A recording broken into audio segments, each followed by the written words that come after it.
growth and influence masters. I want to welcome you back to another episode of Influence and Growth Mastery. This is Tanya Gossage, your guide on this journey to mastering the art of authentic connections and growing your audience. Also, leveraging your influence to create an impactful and thriving business. Today, we're diving into the crucial topic of any thought leader, coach, entrepreneur, and the art of rapidly connecting with your audience. You all know that I absolutely love networking, connecting with the audience, connecting with my audience, and you as a listener. But we're going to tackle some strategies that are going to help you click and connect with your crowd immediately. Wherever your crowd is, you're going to be able to connect with them easily if you don't already. But whether you're at a networking event, on a stage, you're hosting a webinar, you're leading a Zoom meeting, you're going to be able to connect with your people. So one of the first things, let's talk about the power of storytelling. We all know that storytelling is powerful. And if there's one thing that unites us all, it's our experiences, the things that we've been through. And as we're having any conversation, whether it's with a client, it's on a Zoom, it's with our family, we are all talking about the experiences that we've had throughout our day, throughout anything that has happened, if we've gone anywhere. But think about the last time that you were running late to a crucial meeting, or when your kids did something that was unexpected that threw a wrench in your day. Does that sound familiar? Or can you think of something that has happened to you that was worth telling a story for? It happened to us every single day. But these are shared human moments that you can use to interact with your people. And when woven into your messages, they create that bridge, that bond between you and me, you and your audience, you and anybody in the world. So let's get everybody on the same page here for just a second. One of the most effective techniques is to engage with your audience in a unified activity, is getting them to do something all together. You know, when I go to a networking meeting and I'm hosting it, which is often, we start off by doing an icebreaker. Why do we do that? We do that to get everybody all on the same page, to get everybody unified.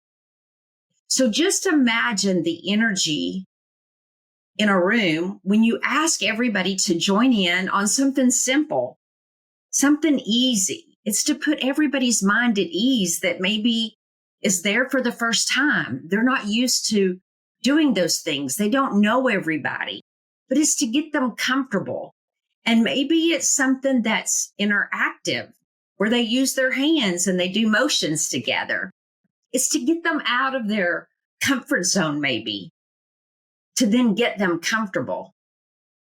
And yes, it may feel a little bit out of the ordinary, but that's the beautiful thing of it, because it makes it memorable.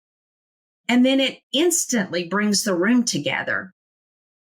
I'm in a group with some phenomenal people, and we laugh at each other. It's hilarious. But we have this one guy, and we would all be laughing if they were here in the room while I'm recording this podcast. And he's made a video of this. And I think it needs to be on Funniest Home Videos, or I think it's a video that would absolutely go viral. But he literally cannot make a heart. He cannot make a heart. It cracks me up because he tries to do it and he does it backwards. I can't do it backwards, but he does it backwards. He can't make a heart. And it's hilarious watching him do it. And the other two people that are on the video with him are trying to teach him how to do it. And they tell him, okay, put your thumbs together. It's so hilarious telling the story.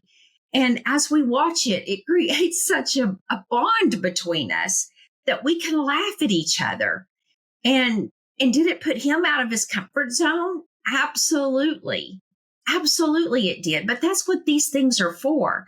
And I tell you this story. I remember a person when I was teaching a training class back in my corporate role. I was teaching this training class and this individual said, there was only like 3 people in the room at the time. And she said, I don't want to be here. And I said, why? And she said, these things make me so uncomfortable. I know what's going to happen today. You're going to make us do things together and I'm going to have to talk in class. And I don't like that. And I shared with her that whenever I was in high school, I couldn't do it either. And then I was made to do it at one time. And then I was made to do it again and how I became comfortable. And I told her I would not put her in a situation to embarrass her. And I told her that we were going to have some group discussions and we were going to do some things, but I would not call her out to make her feel uncomfortable. And I built this bond with her before the class. I learned a little bit about her. And then I used her stories in my interactions in the class. And so by doing that, I made her feel comfortable. I built this bond with her. And then at the end of the class, I have to tell you, she came up to me and she said, thank you. And I have to tell you, as bad as I did not want to be here, and I cried that I had to come, you made me feel so comfortable. And this was the best interactive class that I've ever been to. And that makes me emotional right now. It gives me chills down my legs because that is a bond that you want to create with every audience that you interact with. You want people to feel just like that when you're amongst an audience. You want to interact with them, that they come up to you at the end and say, this was the best thing that I've ever interacted with. That's that instant connection that I had with that individual because she said, I didn't want to be here. Had she not told me that, I would have called on her to maybe read a paragraph, to answer a question. I'm so thankful that she told me that. But you want to personalize, and tailor your content to resonate with personal experiences of your audience. I think it's so important that you can show up a little bit early, shake hands with those who are comfortable shaking hands, get to know your people. It shows that you understand them and you can transform your message in a way that you can carry on this two-way conversation with those people. And you can really make eye contact with them during your conversations. Again, whether you're on a stage, you're on a Zoom, you're in a webinar, people want to see that eye contact. They want to see a genuine smile. I now love to smile, but at one time I didn't love to smile. It wasn't until I got my teeth fixed that I love to smile. Some people it doesn't bother, and that's okay. But for some it did, and for me it did. But if you're speaking to a group, go interact with them. Make them feel comfortable that you're there. Again, it doesn't matter whether you're in front of a webcam, you're in front of them personally, but let your digital attendees also feel that same warmth and direct connection that they feel one-to-one. And if you're a pro on stage, wonderful. If you're just starting out, wonderful. But have a golden rule that stands out about courtesy. And have a golden rule to start on time and end on time. If at all possible, end on time. I understand that sometimes there's Q&A that happens that causes you to not get all your content in, but you've got to learn, where can you cut? Where can you cut your content so that you can end on time? You will learn that as you begin to speak, as you begin to train. What can you cut out to still be effective? They need to know that you're reliable. They need to know that you're trustworthy. They need to know that you're punctual. And you're going to give off verbal and nonverbal cues that lets them know that you're professional. That's important. Remember that your audience wants to connect with you. They want to connect with you personally, not just with your content. They want to connect with you as a person. This isn't a moment. Please understand. This is not a moment for you to be a superhero and tell a lot of superhero stories. It's a moment to be a human to share your weaknesses, a human to share your mistakes and admit your mistakes, and turn those I believe statements into I believe you can affirmations. You probably see over here on whichever side it is, this side, believe. I have had believe posted on pieces of copy paper all throughout my home for years. My children, my grandchildren have grown up with I believe you can affirmations. When I hear them say, I can't, I say you can, because you can. I believe in you. If you don't believe in you, you take my belief, because I believe you can. And you're not just sharing your wisdom, you're empowering your audience to go do something phenomenal. Also, in your content, localize your content. Whether you're from Dallas, Texas, or you're from Canada, you're from Arkansas, you're from California, you're from Florida, you're from New York, it doesn't matter. If you're speaking there, have some local flair that you can talk about.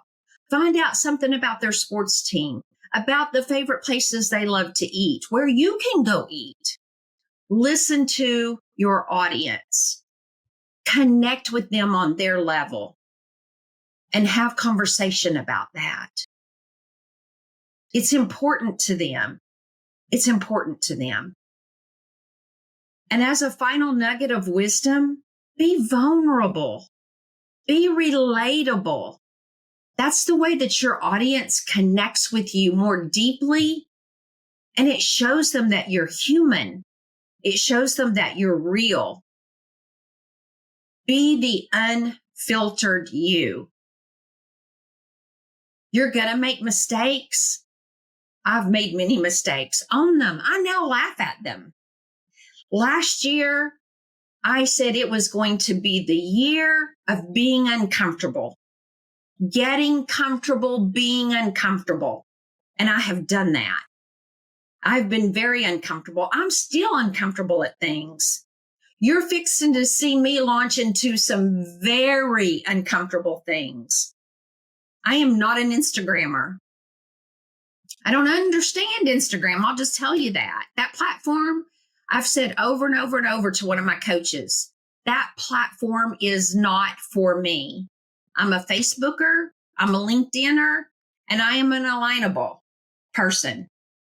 I have not been a TikToker, but I've signed up for TikTok, and you are about to see me be on Instagram. I'm getting uncomfortable, people. I'm getting uncomfortable. You're about to see me there, and you're about to see me there uncomfortable. And I have a do it or die attitude that I am going to be successful. I am telling myself that I believe in myself, that I am going to do it. I am going to do it. And I'm going to show you, and then I'm going to show you how to do it. You wait and see. So remember, get uncomfortable, make mistakes, own them. I have learned through my human design that I learn through making mistakes, tweaking those. What more do I need to become an Instagrammer? By tweaking my mistakes, watching them. I can't wait to see where this takes me. I said I wasn't a podcaster.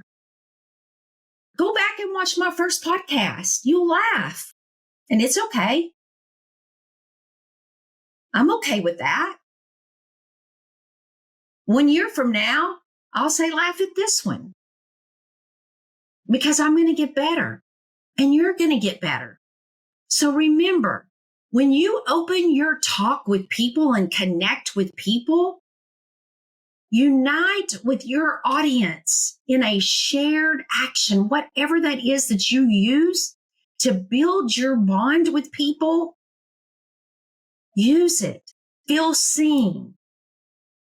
Your goal, your number one goal is to nurture a genuine bond with people, because that's the heart of every successful presentation, is the connection that you forge with your audience, the connection, the bond that you build with your people. You're the real star, not me. You're the star. You're the reason I do this. It's not for me. It's not for my show. It's for you. I do the message for you to help you grow. I have a piece of paper over here that says, it's not about my product that I offer. It's about the problem that I solve for you. That's my daily reminder. It's not about me. It's not about my product. It's about the bond that I connect with you and the problem that I solve for you. I hope that you've enjoyed today's episode. Please make sure to express your support and encourage people to join our Influence and Growth Mastery Facebook community. We're trying to grow that community with like-minded people, like-minded entrepreneurs. And until the next time, I want you to keep cultivating your connections. Connections is where it's at, people. I've grown my career through building connections and networking with people. That's what's gotten me the visibility and the influence that I have today, is connections, true connections. But keep cultivating those, keep growing your influence, and together we're going to master the art of impact. This is Tanya Gossage signing off. Bye. I love you all.